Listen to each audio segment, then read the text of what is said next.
საერთაშორისო სარეიტინგო სააგენტო Moody's-მა საქართველოს სუვერენული საკრედიტო რეიტინგი BA2 დონეზე უცვლელად დატოვა, თუმცა მისი პერსპექტივა ნეგატიურიდან სტაბილურამდე გააუმჯობესა. გალტენ თაგარტის ყოველთვიური ეკონომიკური მიმოხილვის თანახმად ეკონომიკური ზრდის პროგნოზი უცვლელად შენარჩუნდა და 2026 წლისთვის 7%-ის დონეზეა. ვრცლად გიყვებით რამდენიმე წუთში. გალტენ თაგარტის ინფორმაციით მიმდინარე წლის მაისში თბილისში 3748 ბინა გაიყიდა, რაც წინა წელთან შედარებით 11%-ით გაზრდილი მაჩვენებელია. გასული წლის მაისთან შედარებით ასევე გაიზარდა გასაყიდი ბინების ფასი.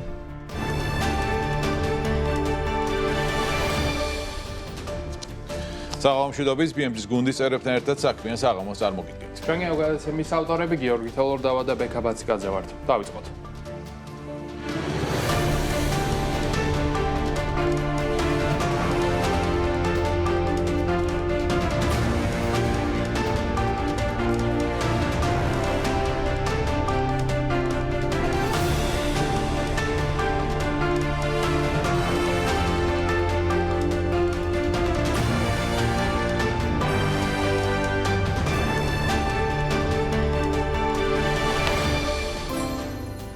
თბილისის საცხოვრებელი უძრავი ქონების ბაზარზე მიწოდების კორექტირება ფიქსირდება. გალტენ თაგარტის ანგარიშის თანახმად 2026 წლის მაისში მშენებლობის ნებართვები წლიურად 18%-ით შემცირდა, ხოლო 5 თვის ჯამური კლება თითქმის 35%-ს შეადგენს, რაც წინა წლების ჭარბი მიწოდების სტაბილიზაციაზე მიუთითებს. ამ ფონზე მოთხოვნა მზარდია, მაისში ტრანზაქციები 11%-ით გაიზარდა და 3748 ერთეული შეადგინა, კვადრატული მეტრის საშუალო ფასი კი $1412-მდე გაიზარდა. პირველად ბაზარზე ფართობების კლება ბინების საშუალო ზომის შემცირებას უკავშირდება, 5 თვეში კი სექტორის ჯამურმა კაპიტალიზაციამ $1.6 მილიარდი შეადგინა, ხოლო საშუალო ქირის ამონაგები 8.4%-ზე ნაჩვენდება.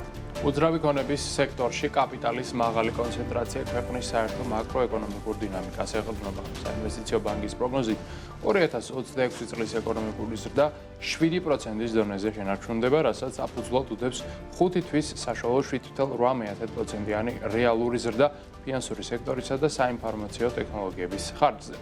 მიუხედავად იმისა, რომ ინფლაცია 8.8%-ია პროგნოზირებული, ეროვნულმა ბანკმა ივნისში რეზერვები $7 მილიარდამდე გაზარდა, რაც ლარის კურსის სტაბილურობას საშუალოდ 2.66-ის ნიშნულზე განაპირობებს. ქვეყნის სატრანზიტო ინფრასტრუქტურაში მნიშვნელოვანი სტრუქტურული ცვლილებები მიმდინარეობს. ივლისიდან მულტინაციონალური კომპანია BP ბაქო-თბილისი-ჯეიჰანის ავტოსადენის ოპერატორობას აზერბაიჯანულ სოკარს გადასცემს, რითაც ასრულებს რეგიონში 2 ძირითადი მაგისტრალის მართვას. ოპერატორის როტაცია ემთხვევა მილსადენის გამტარუნარიანობის შემცირებას. 2026 წლის პირველ კვარტალში ნედლინ ავტობის ტრანსპორტირება წლიურად 5 მილიონი ბარელი შემცირდა და 59 მილიონი ბარელი შეადგინა. ეს ტენდენცია მიუთითებს რეგიონული საექსპორტო მარშრუტების დატვირთვის დინამიკის ცვლილებაზე და საოპერაციო რისკების გადანაწილებაზე. სატრანზიტო ნაკადების ცვლილებების ფონზე სახელმწიფო სატრანსპორტო დერეფნის მოდერნიზაციას გეგმავს. ეკონომიკის სამინისტროს განცხადებით, შუა დერეფნის პარტნიორების უზბეკეთის, ყაზახეთისა და აზერბაიჯანის ინფრასტრუქტურული ზრდა საქართველოსგან საპასუხო კაპიტალ დაბანდებას მოითხოვს. 2022 წლამდე სექტორში $7 მილიარდი ინვესტირება არის დაანონსებული, რაც ანაკლიის ხმალწოვანი პორტის მშენებლობას, რკინიგზის მოდერნიზაციასა და თბილისის ახალ აეროპორტს მოიცავს. საქართველოს საინვესტიციო პოტენციალს საერთაშორისო სარეიტინგო სააგენტო Moody's წაფასებს, რომელმაც სუვერენული საკრედიტო რეიტინგი BA2 დონეზე დატოვა, ხოლო პერსპექტივა ნეგატიურიდან სტაბილურამდე გააუმჯობესა. სააგენტოს ანალიზით ანაკლიისა და ფოთის პორტების გაფართოება, აზიანის ახალი აეროპორტი და 2026 წლის ივნისიდან სრული დატვირთვით ამოქმედებული ბაქო-თბილისი-ყარსის რკინიგზა ქვეყნის გრძელვადიანი ეკონომიკური ზრდის გარანტია. Moody's ხაზს უსვამს, რომ შუა დერეფნის განვითარება და ტურიზმის გეოგრაფიული დივერსიფიკაცია საქართველოს საშუალებას მისცემს მოიზიდოს აზიასა და ევროპას შორის არსებული სავაჭრო ნაკადები, რაც გაამყარებს ქვეყნის ფისკალურ მდგრადობას. მიუხედავად მაკროეკონომიკური გამძლეობისა, Moody's ყურადღებას ამახვილებს ქვეყნის შიდა სტრუქტურულ მოწყვალებაზე. სააგენტო აღნიშნავს, რომ პოლიტიკური პოლარიზაცია და ევროკავშირში ინტეგრაციის პროცესის შეჩერება გრძელვადიან ინსტიტუციურ რისკებს აჩენს. მართალია, ფისკალური დისციპლინა და სახელმწიფო ვალის კლება რეიტინგს აბალანსებს, თუმცა ანგარიში კრიტიკულად არის შეფასებული სამოქალაქო თავისუფლებებისა და სასამართლოს ავტონომიის შეზღუდვა. 2024 წლის არჩევნების შემდგომი პერიოდი ხასიათდება მაღალი მაღალი შიდა პოლარიზაციით, ხოლო რუსეთის ფედერაციასთან არსებული საერთო საზღვარი ქვეყანას გეოპოლიტიკურად მოწყვლად სტოვებს, რაც ზრდის, რა თქმა უნდა, საგარეო შოკების ალბათობას. ინსტიტუციური არაპროგნოზირებადობის კიდევ ერთ ინდიკატორს შიდა ბაზარზე რეგულაციების აღსრულების არათანმიმდევრულობა წარმოადგენს. მთავრობამ საზოგადოებრივი კვების ობიექტებში პლასმასის ბოთლებით სასმელების მიწოდების აკრძალვის ვადები, რომელიც დღეიდან უნდა ამოქმედებულიყო, თითქმის 4 წლით 2021 წლამდე გადაავა და ანალოგიურად გადაიწია პლასმასის ტარის წარმოებისა და იმპორტის აკრძალვის პერიოდმაც. კერძო სექტორთან კონსულტაციების მოტივით მიღებული ეს გადაწყვეტილება აჩვენებს, რომ ეკოლოგიური სტანდარტების დანერგვის პროცესში ბიზნესის ადაპტაციის დაბალი ტემპია და წინასწარ გაუაზრებელი ეკონომიკური ეფექტები რეფორმების სისტემური გადავადების მიზეზი ხდება. ვაგზალებთ გადაცემა საფონდო ბაზრების მიმოხილვით. განვლილი სავაჭრო სესია ძალიან პოზიტიური იყო ამერიკული ბირჟისათვის, საშუალოდ ჩვენ 1.5%-იანი დავიხილეთ და დღესაც პრინციპში საკმაოდ კარგი განწყობა გვაქვს. მაგალითად, Dow Jones-ის ინდექსი ავიდა ახალ რეკორდზე +0.61 აქვს შედეგი, S&P 500 +0.22, Nasdaq-თან კი ძალიან მცირედი კორექცია გვაქვს -0.25%-ის ფარგლებში, თუმცა მაინც სენტიმენტი არის ძალიან დადებითი. აქვე ჩვენ რა თქმა უნდა კომპანიებს შეგვიძლია შევხედოთ, მაგალითად Apple-ს აქვს 2%-ის ზრდა, Microsoft 3%-ზე მეტი, 1.5%-ით გაიზარდა Amazon-ი და დღის ჩემპიონი ცალსახად არის Meta, რომელმაც აჩვენა ლამის +10%, რაც ნამდვილად ფანტასტიკური შედეგია. სხვადასხვა ძალიან ცუდი შედეგები აქვს ჩიპების ინდუსტრიაში წარმოდგენილ კომპანიებს, TSMC დაეცა 6%-ით, Samsung-ი ასევე 6%-ით, SpaceX-ი კი ისევ და ისევ კორექციის ფაზაშია და მას აქვს ამ ეტაპზე -7%. მარტივად რომ ვთქვათ, კაპიტალის როტაცია შეიმჩნევა ამჟამად საკმაოდ მაღალი ლევერიჯის მქონე პოზიციებიდან გადის კაპიტალი. ეს პოზიციები კი ძირითადად არის კონცენტრირებული ნახევარგამტარებისა და მეხსიერების ბარათების მწარმოებელი კომპანიების აქციებში და ეს კაპიტალი სავარაუდოდ უკვე გადმოედინება დიდ შვიდეულში, რადგანაც როგორც ხედავთ, ყოველი მათგანი ამჟამად აჩვენებს კარგ შედეგს, რაც პრინციპში გრძელვადიანად კარგი ინდიკატორია, რადგანაც დიდი შვიდეულის, ასე ვთქვათ, forward PE მაჩვენებელი არის გაცილებით უფრო ჯანსაღი, ვიდრე ეს მაჩვენებელი გამოიყურება ახლა ნახევარგამტარების წარმომებლებთან, რადგანაც მოგახსენებათ ბოლო პერიოდში, ვისაც კი ფული ჰქონდა, ყველამ შეიძინა ნახევარგამტარების წარმომებლები კომპანიების აქციები, ეს კი რა თქმა უნდა იწვევს კაპიტალის ზედმეტ კონცენტრაციას, რაც აჩენს ვოლატილობის რისკებს და ვოლატილობა არის ის, რასაც ხედავთ აგერ. ერთი დღე +5%, მეორე დღეს -6%, რაც რა თქმა უნდა არ არის ფლად კომფორტული საყურებელი. გადავიდეთ უკვე ევროპაში, სადაც დღეს ძალიან მცირედი კორექცია გვაქვს, 0.38%-ით შემცირებული ბაზრის საერთო შეფასება. აზიაში კი შანხაი აჩვენებს +0.48%, ნიკეი +0.58%. რა თქმა უნდა, ნავთობზეც უნდა ვისაუბროთ, ის გაიაფთა დღეს 2%-ით, დაეცა, როგორც ხედავთ, ამერიკული WTI-ის ფასი $68-მდე, ხოლო ბრენტის ფასი უკვე $71, პრინციპში ჩვენ უკვე დაუბრუნდით იმ ნიშნულს, სადაც ვიყავით ომის დაწყებამდე, სანავთობო კრიზისი ოფიციალურად არის დამთავრებული ამბავი და ახლა ის გადარჩენილა, რომ მომდევნო 2-3 კვირის განმავლობაში უკვე საწვავის ფასებიც დაუბრუნდეს ომამდელ ნიშნულს. ასევე კლება გვაქვს, რა თქმა უნდა, ბუნებრივ აირთანაც, ხოლო ოქროსა და ვერცხლს დღეს საკმაოდ კარგი სესია აქვს, როგორც ხედავთ. ზრდა არის 2%-იანი ოქროსთან, $4,078 გვაქვს მისი ფასი, ვერცხლის კი $60-ია, მაინც ამ კვირის განმავლობაში პოზიტიური დინამიკა შეინიშნება, რადგანაც მგონია, რომ მონეტარული პოლიტიკის გამკაცრების რისკები არის შემცირებული და ეს ინვესტორებს ამოსუნთქვის საშუალებას აძლევს, მაგრამ რა თქმა უნდა, გააჩნია ვის დავუჯერებთ თუ შევალთ სოციალურ ქსელებში, მაგალითად X-ზე, იქ აბსოლუტურად საპირისპირო არგუმენტებსაც დავინახავთ, ეს უკვე სუბიექტური შეფასების ნაწილია, რომელიც თქვენთვის მოგვინდია. გადავიდეთ უკვე კრიპტოზე, რომელმაც ამოისუნთქა 2.5%-იანის დაგვაქვს ბაზართან, 2.160 მილიარდია ამჟამად შეფასება. ბიტკოინი ამოვიდა $58,000-დან $60,000-ზე, ეთერიუმი $1,450-დან $1,600-ზე, 3.5%-ია საშუალო ზრდა და აქვე ტრადიციულად კეთვით იმასაც, რომ თუ კითხვენ გსურთ ბიტკოინის, ეთერიუმის, XRP-ის, Solana-ს, Tron-ის ან სხვა ნებისმიერი კრიპტოაქტივის შეძენა, შორის 1000-მდე კრიპტოაქტივის შეძენა, შეგიძლია მიმართოთ თქვენ CoinMania-ს, რომელიც არის ეროვნული ბანკის მიერ რეგულირებული კრიპტო ბირჟა. გადავიდეთ უკვე ლონდონის ბირჟაზე, სადაც საქართველოს ბანკის აქციები დღეს ფაქტობრივად არ შეცვლა, ისე იქ არის, სადაც იყო. TBC-ს კი კარგი შედეგი აქვს ლამის +3%. ეროვნული ვალუტის შემთხვევაში კი შედეგი ასეთია, ისევ და ისევ მყარად გვაქვს 2.64, ევროსთან 3.01, სტერლინგთან კი 3.50. მოკლედ, აი ასეთი ვითარება და განწყობა გვაქვს ჩემს წუთებში გლობალურ საფონდო ბირჟებზე. საქმე საღამოს დასრულების შემდეგ კი თქვენ წინგელით თელარა გელანდია საავტორო გადაცემა წერტილი ინფორმაციის ამასაც სწორედ ახლა გაგაცნობთ. წელს პირველიდან მე-6 კლასის ჩათვლით მოსწავლეები ჩაიცვამენ ფორმას და ყოველ წელს თითო კლასი დაემატება, აცხადებს განათლების მინისტრი. სასკოლო ფორმები, რისთვისაც ბიუჯეტიდან 46 მილიონი ლარი იხარჯება, წელს ჩინეთში შეიკერება, თუმცა მთავარი კითხვა მომავალს უკავშირდება. როგორ უნდა ჩაერთოს ქართული სამკერვალო ინდუსტრია სახელმწიფო პროექტში მომდევნო წლებიდან და აქვს თუ არა ადგილობრივ კომპანიებს მასშტაბური შეკვეთის შესრულების რესურსი და რა პირობებით.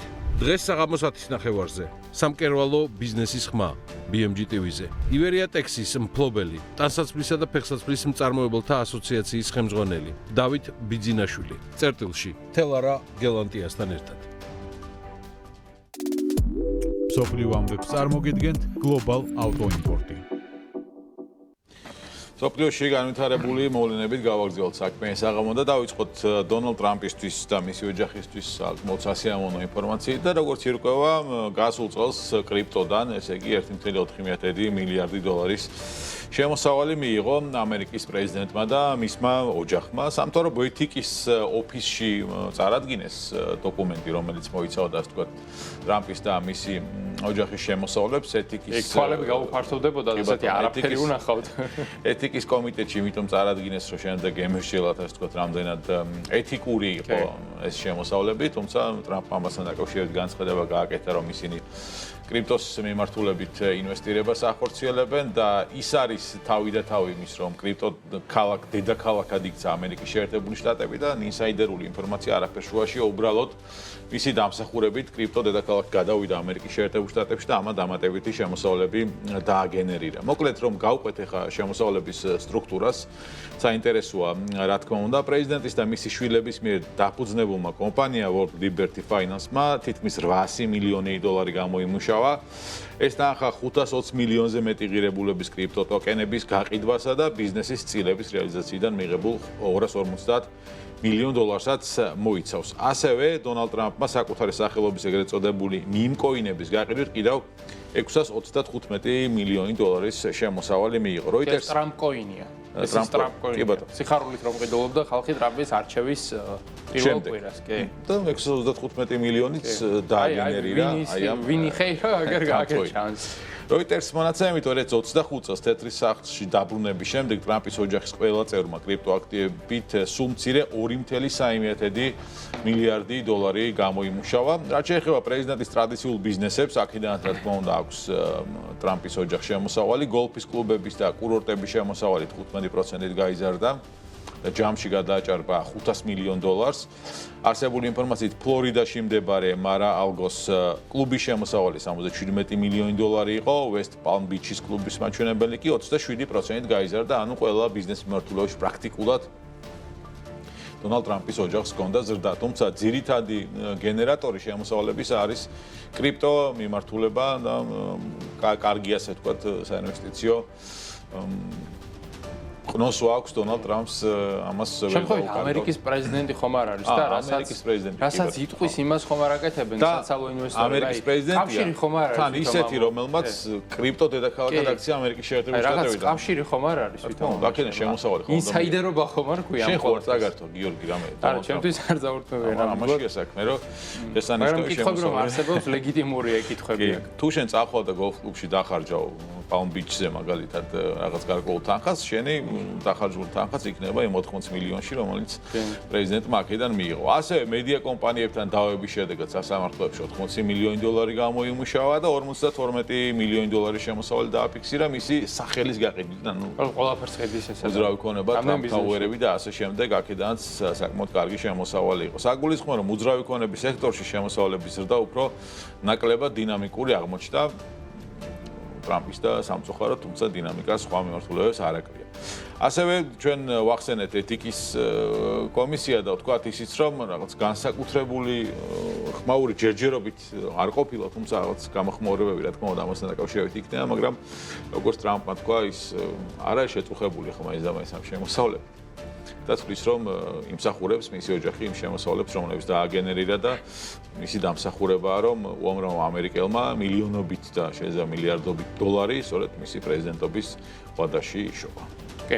შემოსავლების მიღება ცდილობს ირანიც, რომელიც როგორც ტრამპი ამბობს, ვერაფერს ვერ მიიღებს, მაგრამ როგორც თავად ამბობს, ძალიან კარგად მიიღებს შემოსავალს ჰორმუზის სრუტის ადმინისტრებით. მოკლედ, ირანმა და ომანმა ერთობლივი გეგმა შეიმუშავეს, რაც ითვალისწინებს ჰორმუზის სრუტეში გარკვეული სერვისების გაწევის სანაცვლოდ გადასახადის დაწესებას. ეს სერვისები პოტენციურად იქნება ნავიგაციის უზრუნველყოფა სრუტეში, რაც ზოგადად არის ხოლმე მიღებული პრაქტიკა, მაგრამ ჰორმუზში ასეთი რამ არ იყო და ასევე უსაფრთხოების უზრუნველყოფა, არც ვისგან უნდა უზრუნველყოს ეს უსაფრთხოება ირანმა თავის დაზღვევას თუ ახდენს, საინტერესო სერვისი იქნება ეს ნამდვილად და მოკლედ როგორც ჩანს ომანიც დაინტერესებული არის ამ გარიგებაში შესვლით.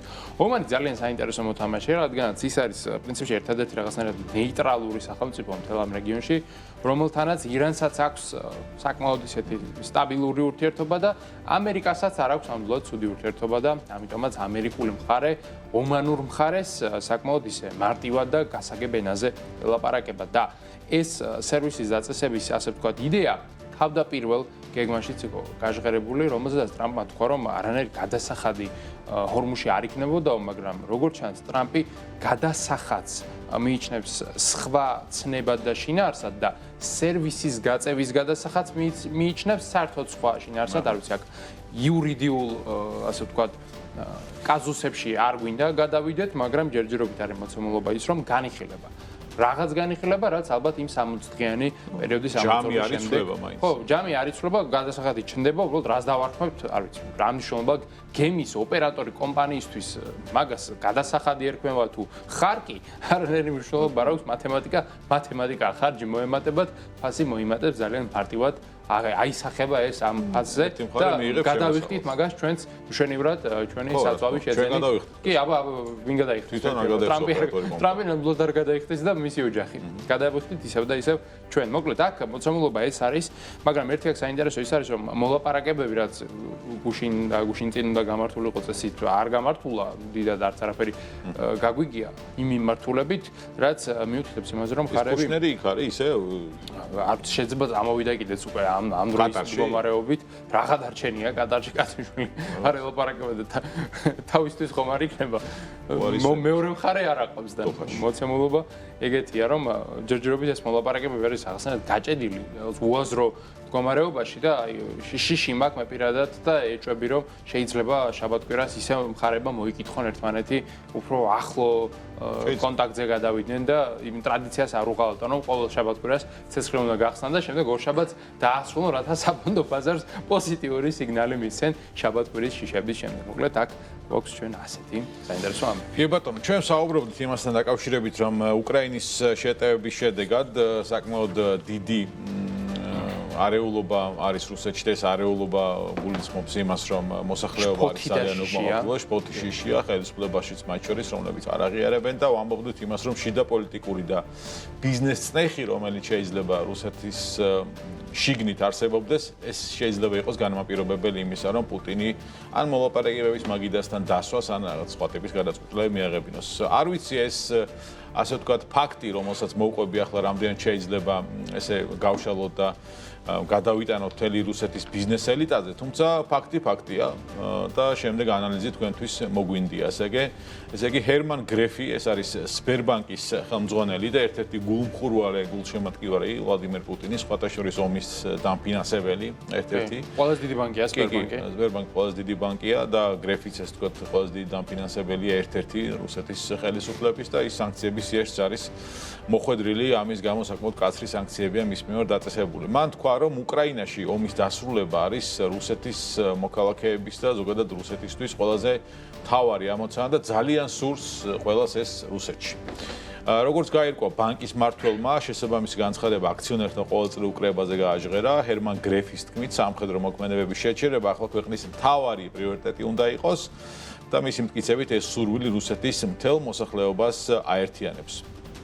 კრებაზე გრეფმა თქვა და საზოგადოების მთავარ წუხილზე აღნიშნა, რომ ქვეყანაში არ არსებობს ადამიანი, რომელსაც სამხედრო მოქმედებების უსწრაფესად დასრულების გარდა სხვა რამ ადარდებსო. ხო, ასე ამ ტიპის განცხადება გრეფს აქამდე არ გაუკეთებია. ზოგადად ასეთ ბიზნესმენს არაფერი ვერც გააკეთებდა. განცხადებასაც არავინ აკეთებს ზოგადად. ეს განცხადება რაიმე ტიპის შეთანხმების ნაწილი იყო თუ გრეფმა უბრალოდ გააჟღერა გარკვეული აი ეს ერთ დღეს გაიღვიძა და ეს ბიზნესმენთა საკუთარი мотиваციით არა, მაგრამ შეიძლება ბიზნესმენთან გარკვეული ჯგუფის ასე ვთქვათ წუხილი, თუმცა ფაქტია, რომ ასეთი განცხადებები რუსეთში კეთდება ისეთი ადამიანების მხრიდან, რომლებიც მთავარი დამფინანსებლები არიან ომის მანქანის და პუტინის მთავარი გულშემატკივრები.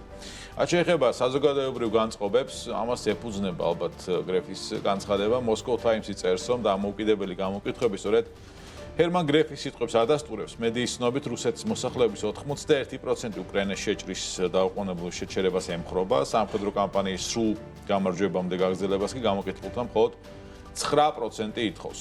ასევე გამოკითხვის თანახმად რუსეთის მოქალაქეებისთვის ომი ქვეყნის მთავარ პრობლემადაა აქცეული და მოსახლეობის განწყობას ადასტურებს Yandex search-ის საძიებო სისტემა, სადაც უფრო მეტი ადამიანი ეძიებს ინფორმაციას იმასთან დაკავშირებით, როდის დასრულდება ომი უკრაინაში. მოკლედ ასეთია განწყობა.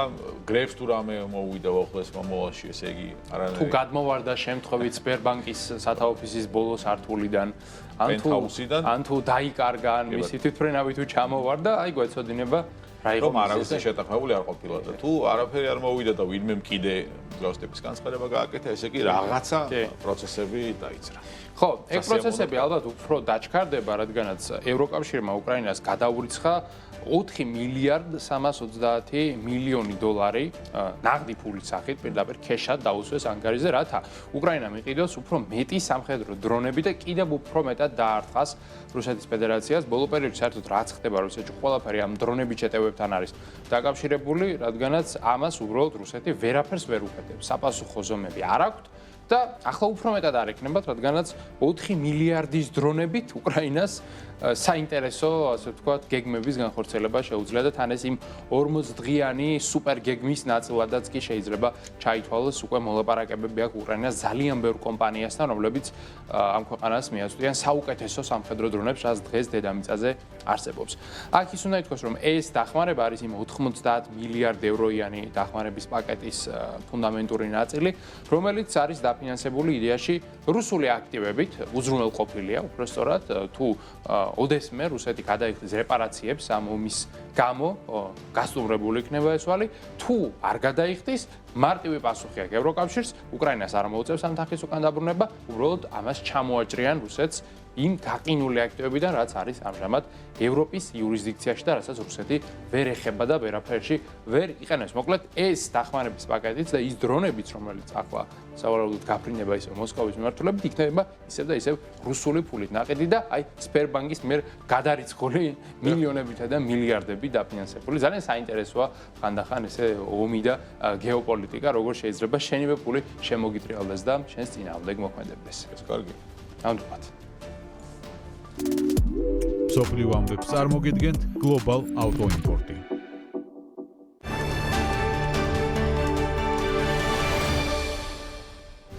თბილისის Eagle Hills-ის ანუ თბილისი Waterfront-ის პროექტზე განაშენიანების გეგმის შემუშავების პროცესი დაიწყო. ამის შესახებ აღნიშნულია გარდაბნის მუნიციპალიტეტის მერიის მიერ გამოქვეყნებულ განცხადებაში.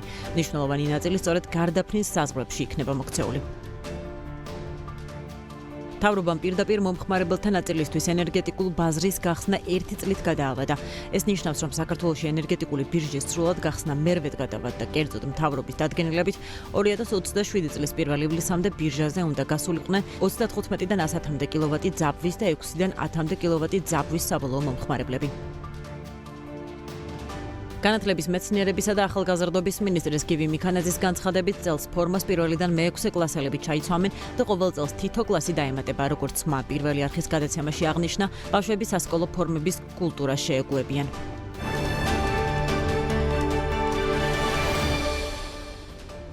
Porsche და Audi-ის მფლობელი Volkswagen Group-ი მძიმე კრიზისის წინაშე დგას. ლეგენდარული გერმანული ჰოლდინგი ბოლო რამდენიმე წელია ფინანსურ გამოწვევებს ებრძვის. შემცირებული წარმოება, დახურული ქარხნები და ახალი გეგმა, რომელიც მომავალ 4 წელიწადში სამსახურიდან 100,000 ადამიანის გაშვებას მოიცავს.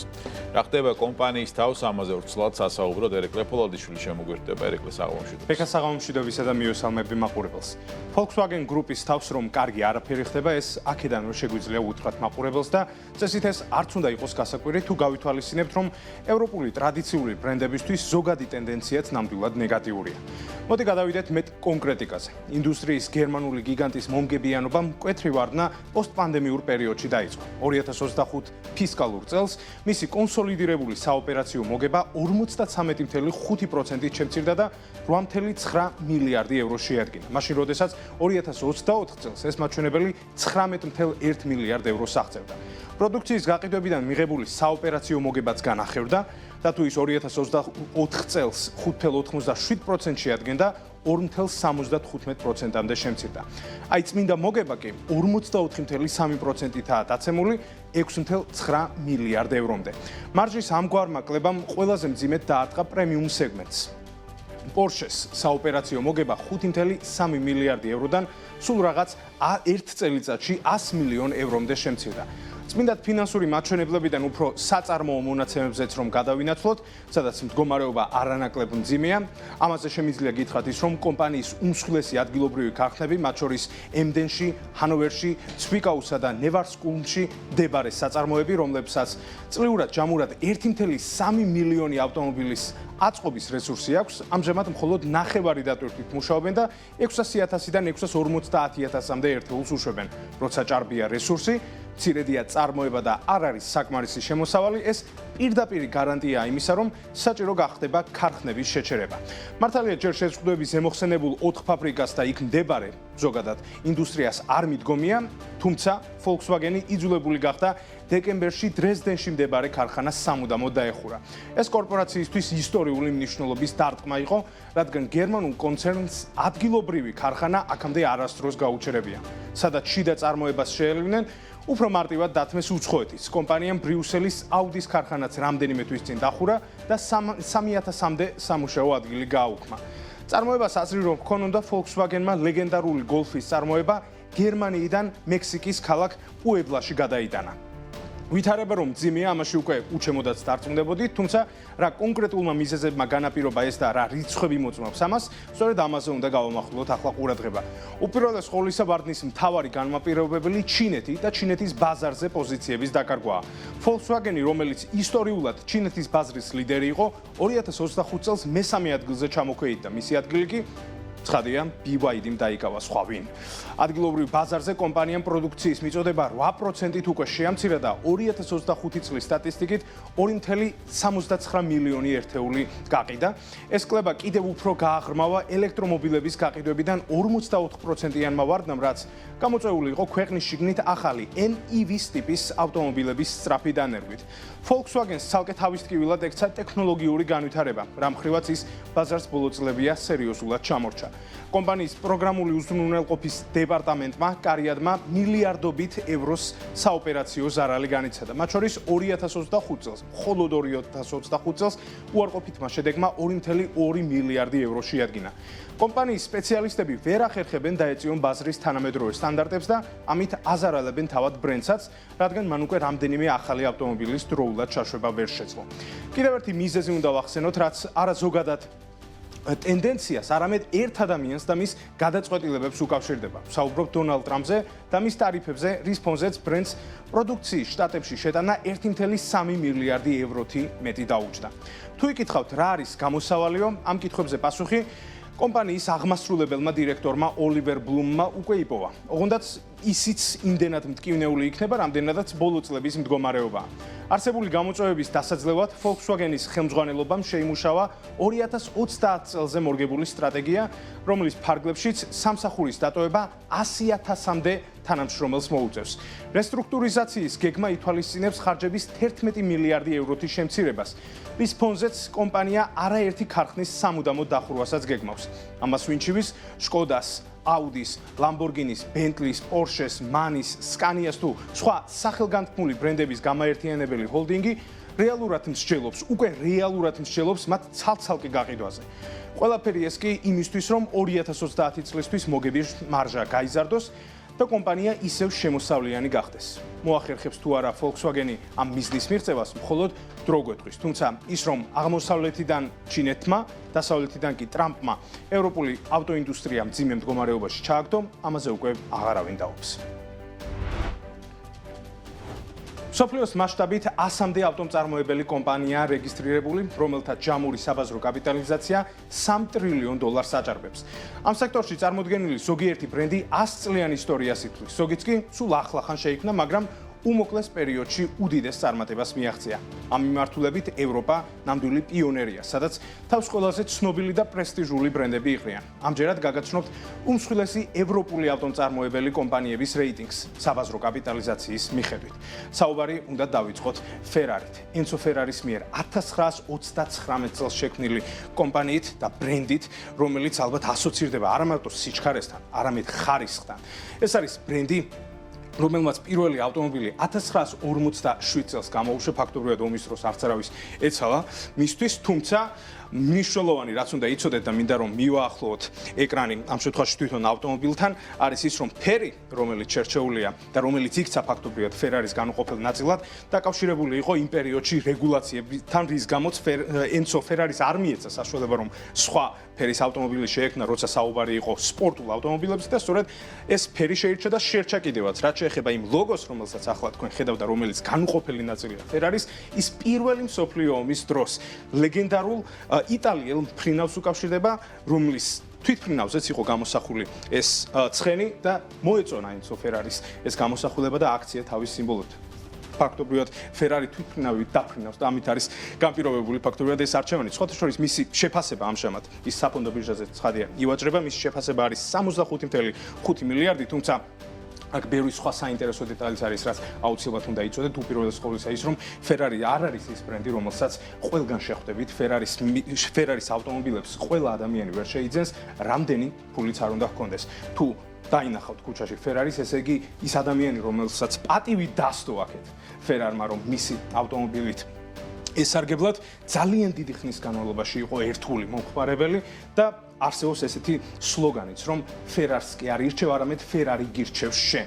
და სწორედ ამით არის განპირობებული ის, რომ მისი ყველაზე ლეგენდარული ავტომობილები ძალიან ცოტა ადამიანს აქვს, მათ შორის F40, ასევე 250, უნდა ვახსენოთ LaFerrari-ც, რომელიც ასევე უნიკალური და გამორჩეულია თავის კატეგორიაში. მოკლედ, იტალიური ინდუსტრიის ლეგენდაა ეს კომპანია, და რომლის შემქმნელმაც Enzo Ferrari-მ სხვათა შორის მიზნად დაისახა, რომ მისი ინტერესი არასდროს არ უნდა ყოფილიყო რიგითი მომხმარებლებისთვის ავტომობილის მიცემა როგორც პროდუქტის, რომელთაც შეეძლოთ ესარგებლად, ეს უნდა ყოფილიყო ყოველთვის ექსკლუზიური და უნიკალური და 1950-იან წლებში მხოლოდ იმიტომ შექმნა Ferrari უფრო ნაკლებ ფასიანი ავტომობილები, რომ თავისი ოცნებები დაეფინანსებინა და მოახერხა კიდევაც დაფინანსება. დღეს Ferrari არის ექსკლუზიურობის, სიჩქარის და ხარისხის სიმბოლო. ხო, და ასევე Formula 1-ის სიმბოლო, რადგანაც Ferrari-ს აქვს ყველაზე მეტი ჩემპიონობა მოპოვებული Formula 1-ში და ზოგადად F1 Ferrari-სთან ასოცირდება. დრო გადავიდეთ ყველაზე ლეგენდარულ ავტომწარმოებელზე, საერთოდ კომპანიაზე, რომელმაც დაიწყო ეს ინდუსტრია, საუბარი გვაქვს, რა თქმა უნდა, Mercedes-Benz-ზე. პირველი ავტომობილი იყო, რა თქმა უნდა, Karl Benz-ის მიერ შექმნილი და ის პირველად გერმანიაში იხილეს 1886 წელს. Mercedes-Benz-ზე უფრო ძველი ავტომწარმოებელი უბრალოდ ვერ იარსებებს, რადგანაც ეს ყველაფერი დაიწყო ამ კომპანიამ. მისი შეფასება ამჟამად არის 47 მილიარდ 600 მილიონი დოლარის ფარგლებში და Mercedes-იც სხვათა შორის Porsche-ს მსგავსად საკმაოდ რთულ რთულ ფინანსურ მდგომარეობაშია.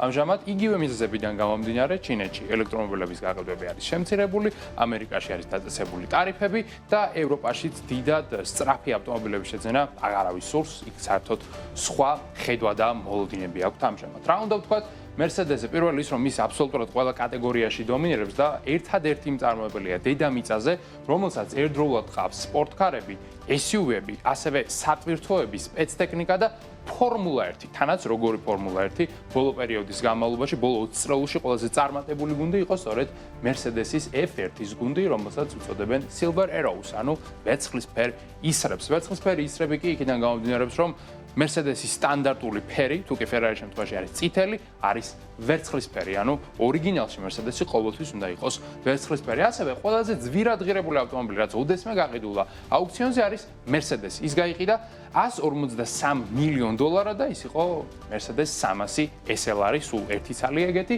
და ვინც იყიდა იმანაც საკმაოდ დიდი თანხა გადაიხადა ამაში. აქვე კომპანიის ფინანსურ მდგომარეობაზე შეგვიძლია ვთქვათ ორი სიტყვა. წინა წელს მაგალითად 157 მილიარდის შემოსავალი მიიღო, მაგრამ მოგება იყო ძალიან ცოტა, 6.3 მილიარდი $, რადგანაც როგორც გითხარით, წარმოება არის გაძვირებული და Mercedes-ის ყველა ავტომობილი ტექნოლოგიურად იმდენად დახუნძულია, რომ ამ ავტომობილების წარმოება თანაც გერმანიაში, გერმანული ხელფასების კათვალისწინებით არის ძალიან რთული და ამის გამო კომპანიის მოგების მარჟა ცირდება. თუმცა გამოსავალს ეძებენ და ალბათ პოულობენ კიდეც, აპირებენ ჰიბრიდიზაციის ტემპის დაჩქარებას, ახალი მოდელების გამოშვებას და უფრო მეტად ფოკუსირებას შედარებით მაღალ მარკეტზე. Mercedes-იც კი ცდილობს უფრო მეტად გაზარდოს ფასები, რათა შეინარჩუნოს ის მოგების მარჟა, რაც უნდათ ინვესტორებს. წინააღმდეგ შემთხვევაში Mercedes-იც, Porsche-ც, Audi-ც და ყველა გერმანული ავტომწარმოებელი პრინციპში იქნებიან განწერულები იმისათვის, რომ ინვესტორებმა კაპიტალი აქედან გაიტანონ და ეს, რა თქმა უნდა, კომპანიის მენეჯმენტს ამ ეტაპზე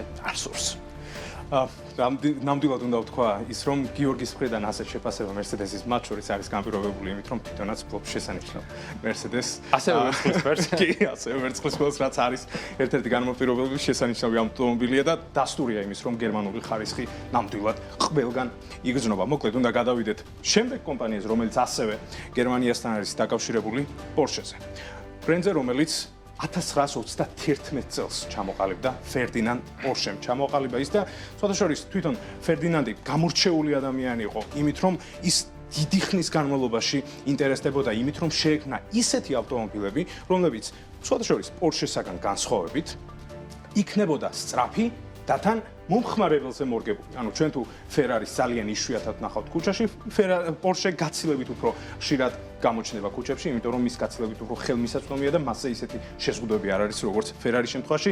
რამდენიმე დეტალი, რაც თავად Ferdinand-ზეც უნდა იცოდეთ, Porsche-ს შემქმნელზე 1900 წელს ერთი საუკუნის წინ მან პირველმა შექმნა ჰიბრიდული ავტომობილი. ცხადია, ის ვერავითარ კონკურენციას ვერ გაუწევდა ვერც ერთ იმ პერიოდის ავტომობილს, თუმცა ეს იყო ხედვა, რომელიც უკვე 1997 წელს Toyota-მ აქცია რეალობად, როცა გამოუშვა თავისი ლეგენდარული პრიუსი, თუმცა ჩვენ Toyota-ზე ახლა არ ვსაუბრობთ გერმანულ ბრენდზე, რომლის კაპიტალიზაციაც ამჟამად არის 45.3 მილიარდი. ის შედის Volkswagen გრუპის შემადგენლობაში. სხვადასხვა რაც აუცილებლად უნდა იცოდეთ არის ის, რომ 2000-იან წლებში საკმაოდ სერიოზული კრიზისი ჰქონდა კომპანიას და მაშინ Cayenne-მა გადაარჩინა, Porsche Cayenne-მა გადაარჩინა ფაქტობრივად კომპანია, ასევე პირველი სრულად ელექტრომობილი, რომელიც აქტიურად გამოვიდა და იქანის სწორედ Porsche-ს უკავშირდება.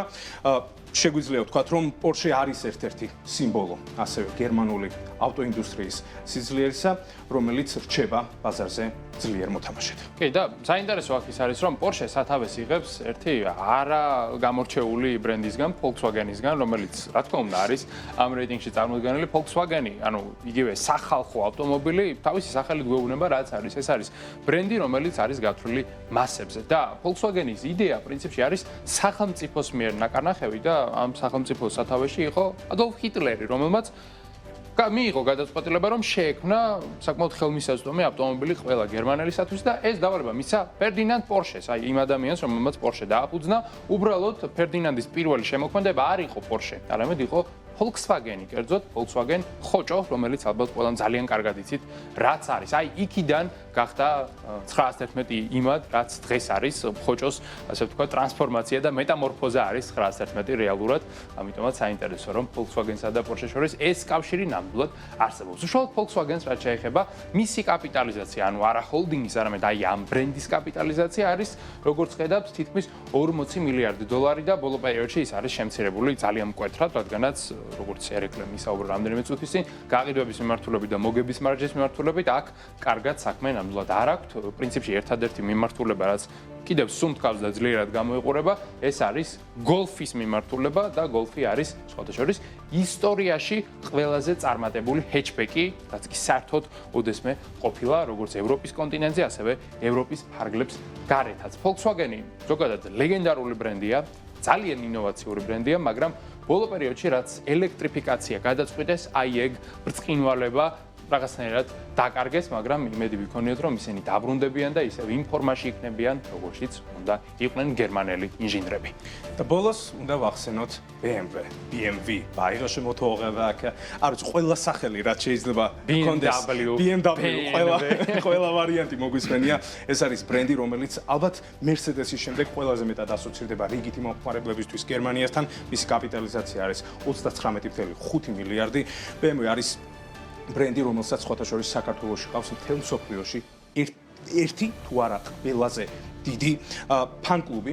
BMW არის ბრენდი, რომელიც 1916 წელს შეიქმნა, რაც მნიშვნელოვანია თქვენ უნდა იცოდეთ. ის თავიდან საერთოდაც არ იყო გათვლილი ავტომობილებზე, ფაქტობრივად ავიაციო ძრავებისთვის შეიქმნა, თუმცა დროთა განმავლობაში მიხვდნენ მისი დამფუძნებლები, რომ იყო რესურსი იმის, რომ გერმანული ხარისხი უკვე გზაზეც გამოჩენილიყო.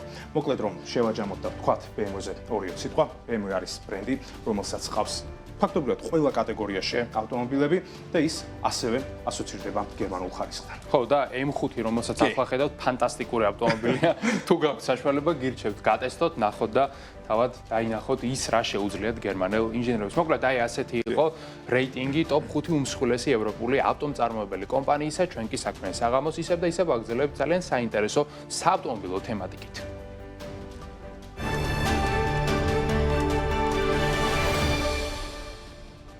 1953 წლის 1 იulis ფლინტის Chevrolet ქარხნის კონვეიერიდან პირველი საწარმოო კორვეტი გადმოვიდა. დღეს ზუსტად 73 წლის შემდეგ ეს სახელი კვლავაც გლობალური ავტოინდუსტრიის ერთ-ერთი ყველაზე მძლავრი, ცოცხალი და ემოციური ლეგენდაა. კონცეფცია, რომელიც თავდაპირველად მხოლოდ საგამოფენო ეგზემპლარი უნდა ყოფილიყო, ნამდვილ კულტად იქცა, თუმცა ამ გზაზე ბრენდს სიკვდილთან საკმაოდ ახლოს მოუწია ჩავლა. პირველ საწარმოო წელს Chevrolet მხოლოდ 300 ეგზემპლარი გამოუშვა და ყველა მათგანი ხელით ააწყო. პირველი თაობის C1 კორვეტები აბსოლუტურად იდენტური ვიზუალით გამოირჩეოდნენ, ძარის თოვლივი თეთრი შეფერილობა, წითელი ინტერიერი, ალისფერი სპორტული სალონი ჰქონდათ და კარის სახელურების გარეშე. ავტომობილის გარედან კარის გასაღების სახელურები საერთოდ არ ჰქონდა, რაც დიზაინს უფრო აეროდინამიკურს და სუფთას ხდიდა. კარი რა თქმა უნდა იღებოდა, შიგნიდან იყო სპეციალური გვარლი. მიუხედავად ფუტურისტული ვიზუალისა და ინოვაციური ბოჭკოვანი მინის ძარისა, ავტომობილი კომერციული კატასტროფის წინაშე აღმოჩნდა. მიზეზი მარტივი იყო, კაპოტის ქვეშ დუნე 6 ცილინდრიანი Blue Flame ძრავა იდგა, რომელიც ნამდვილი სპორტკარის ამბიციას ვერანაირად ვერ აკმაყოფილებდა. გაყიდვები იმდენად დაეცა, რომ General Motors-ის პროექტის სრულად დახურვას აპირებდა. თუმცა ლეგენდის გადარჩენა ლეგენდარულ ინჟინერ და მრბოლელ ზორა არკუს დუნტოვს უკავშირდება. მან მენეჯმენტი დაარწმუნდა, რომ კორვეტს არა კოსმეტიკური ცვლილებები, არამედ ნამდვილი ამერიკული ხასიათი სჭირდებოდა. 1955 წელს ავტომობილში პირველად ჩადეს მცირე ბლოკიანი ვერვა ძრავა, სწორედ ამ აგრესიულმა მაღალბრუნიანმა აგრეგატმა და მისმა უნიკალურმა ხმამ შეცვალა თამაშის წესები. კორვეტმა მიიღო ის სიმძლავრე, რამაც ევროპულ პრემიუმ სპორტკარებს საკუთარ მოედანზე დაუწყო კონკურენცია. კორვეტმა დაამტკიცა, რომ ამერიკელებს შეუძლიათ შექმნან არა მხოლოდ დიდი, არამედ სწრაფი და მართვადი სპორტული ავტომობილი, ამბობდა ზორა არკუს დუნტოვი. 73 წლის განმავლობაში მსოფლიოში უამრავი ავტოგიგანტი და მოდელი გაქრა, თუმცა კორვეტმა 8 გენერაცია C1-დან თანამედროვე შუაძრავიან C8-მდე ისე გამოიარა, რომ მთავარი ფილოსოფია არ დაუკარგავს. იყოს ხელმისაწვდომი სუპერკარი, რომელიც მძღოლს სუფთა გაუფილტრავ ემოციას ჩუქნის. დღეს 2026 წელს კორვეტი კვლავაც ამერიკული საავტომობილო კულტის ფლაგმანია. საქმეის საღამო დღეს ამით დასრულებულია. მადლობა ყურადღებისთვის. მომავალ შეხვედრამდე.